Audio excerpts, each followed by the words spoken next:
Hi everyone, this is पर्सिंग। Welcome to info lectures. तो Indian air force की तरफ से ग्रुप सी सिविलियन पोस्ट के लिए जो वैकेंसी आई है उसके बारे में आज हम बात करने वाले हैं। डिफरेंट एयरफोर्स स्टेशंस के लिए डिफरेंट पोस्ट है और यहाँ पे आप अलग अलग एयरफोर्स स्टेशन के लिए अप्लाई कर सकते हैं।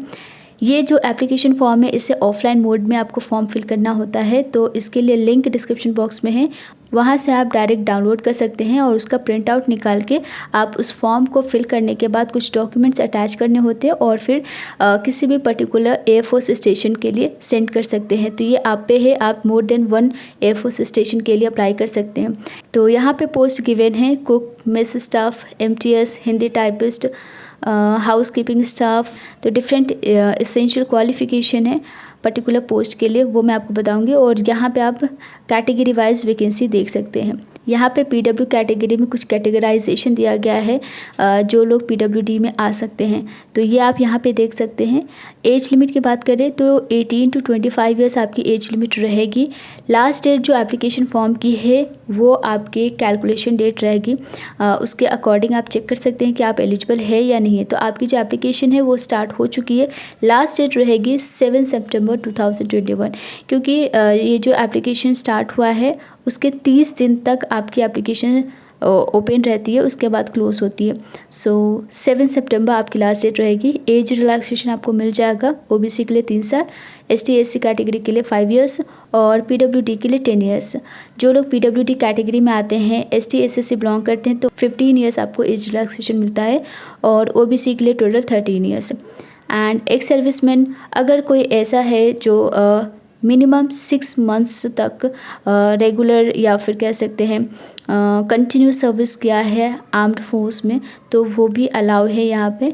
और जो लोग भी ST SC OBC कैटेगरी में आते हैं लेकिन फॉर्म आपने अनरिजर्व्ड पोस्ट के लिए फिल किया है तो आपको ये एज रिलैक्सेशन नहीं मिलेगा, ठीक है। उसके बाद यहाँ पे एजुकेशनल क्वालिफ़िकेशन देख सकते हैं, पे स्केल भी दिया गया है पोस्ट वाइज। तो लेवल 2, लेवल 1 एंड लेवल 4 की वैकेंसी है। यहाँ पे एजुकेशन क्वालिफ़िकेशन में पहला जो पोस्ट है आपका स्टोर का, इसमें एसेंशियल क्वालिफ़िकेशन है ग्रेजुएशन। यही एक पोस्ट है जिसके लिए ग्रेजुएशन रिक्वायर्ड है, बाकी सभी पोस्ट के लिए 10th पास या 12th पास रिक्वायर्ड है। अगर आपने 10th कंप्लीट कर लिया है, 12th कंप्लीट कर लिया है, इसके अलावा कुछ वर्क एक्सपीरियंस भी मांगा गया है तो उसके अकॉर्डिंग ही आप अप्लाई कर पाएंगे।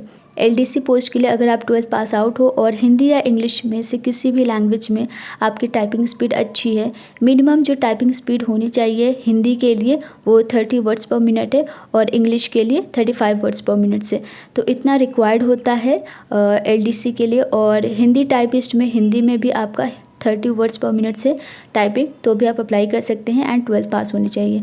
स्टोर कीपर के लिए यहाँ पे आप देख सकते हैं 12th पास आउट होने चाहिए। इसके अलावा यहाँ पे वर्क एक्सपीरियंस मांगा गया है, तो अगर आपके पास स्टोर कीपिंग या फिर अकाउंट हैंडलिंग में वर्क एक्सपीरियंस है तो आप अप्लाई कर सकते हैं। इसी तरीके से सिविलियन मैकेनिकल ट्रांसपोर्ट ड्राइवर के लिए एसेंशियल क्वालिफिकेशन है 10th पास, लेकिन इसके अलावा आपके पास सिविलियन ड्राइविंग लाइसेंस होना चाहिए वैलिड, और आपके पास कम से कम 2 साल का ड्राइविंग एक्सपीरियंस होना चाहिए मोटर व्हीकल्स का। कुक के लिए 10th पास होनी चाहिए और 1 साल का एक्सपीरियंस होना चाहिए। पेंटर के लिए आप देख सकते हैं 10th पास। इसी तरीके से ये पोस्ट वाइज आप essential qualification and work experience देख सकते हैं। सिलेक्शन कैसे होगा, तो अगर आप एलिजिबल है तो सबसे पहले तो आपको एप्लीकेशन फॉर्म फिल करना होगा ऑफलाइन मोड में, तो लिंक डिस्क्रिप्शन बॉक्स में है, वहाँ से डाउनलोड करने के बाद प्रिंट आउट निकालने के बाद आपको सबसे पहले फॉर्म फिल करना होगा प्रॉपर तरीके से। और उसके साथ जितने भी डॉक्यूमेंट्स है आप यहाँ पे डॉक्यूमेंट्स देख सकते हैं, educational qualification, age, technical qualification, physically handicapped, जिस भी कैटेगरी में आते हैं, अगर आप PWD में आते हैं देन उसका सर्टिफिकेट आपको देना होगा। एक्सपीरियंस सर्टिफिकेट होना चाहिए, कास्ट सर्टिफिकेट, अगर आप जनरल से बिलोंग करते हैं तो आपको कोई कास्ट सर्टिफिकेट नहीं देना होगा। तो इसी तरीके से ये सारे डॉक्यूमेंट्स यहाँ पे आप देख सकते हैं। पासपोर्ट साइज़ फ़ोटोग्राफ, जो भी फ़ोटोग्राफ आप फॉर्म में पेस्ट कर देंगे वही फ़ोटोग्राफ आपके पास होना चाहिए। और उसके बाद अगर आप एप्लीकेशन फॉर्म फिल कर लेते हैं, यहाँ पे जैसे कि मैंने आपसे कहा डिफरेंट एयरफोर्स स्टेशन के लिए आप अप्लाई कर सकते हैं।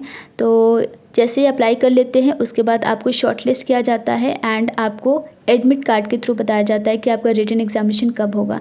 सो बेसिकली यहाँ पे आपका रिटन एग्जामिनेशन होता है एलिजिबल कैंडिडेट्स के लिए तो आपको कॉल लेटर्स इशू किया जाता है, बट उससे पहले age limit, minimum qualification, documents and certificates, ये सारी चीज़ें चेक की जाती है। सिलेबस क्या रहेगा रिटन टेस्ट का, तो मिनिमम क्वालिफिकेशन के बेस्ड पे होगा। एलडीसी के लिए आप यहाँ पे देख सकते हैं general intelligence, English language, numerical aptitude and general awareness. Stenographer के लिए आप यहाँ पे देख सकते हैं, और एमटीएस, एचकेएस, ये सभी पोस्ट के लिए यहाँ पे रिटन एग्जामिनेशन का जो सिलेबस है वो गिवन है, तो इसे आप डिटेल में देख सकते हैं। तो क्वेश्चन पेपर आपका हिंदी एंड इंग्लिश दोनों ही लैंग्वेज में होंगे, और आपका जो फाइनल मेरिट लिस्ट बनेगा वो रिटन एग्जामिनेशन के बेसिस पे ही बनेगा। रिटन एग्जामिनेशन क्लियर करने के बाद आपको skill, physical and practical test भी देने होते हैं, बट ये सिर्फ और सिर्फ क्वालिफाइंग इन नेचर है, आपको सिर्फ क्वालिफाई करना होता है। फाइनल मेरिट लिस्ट के लिए आपका रिटन टेस्ट ही देखा जाता है, उसके मार्क्स के बेसिस पे ही फाइनल लिस्ट तैयार किया जाता है। ऐसे ही गवर्नमेंट जॉब से रिलेटेड वीडियो को देखने के लिए आप चाहो तो चैनल को सब्सक्राइब करके नोटिफिकेशन ऑन कर सकते हैं। वीडियो को ज़्यादा से ज़्यादा शेयर कर दीजिए जिन लोगों ने भी 10th या 12th पास किया है।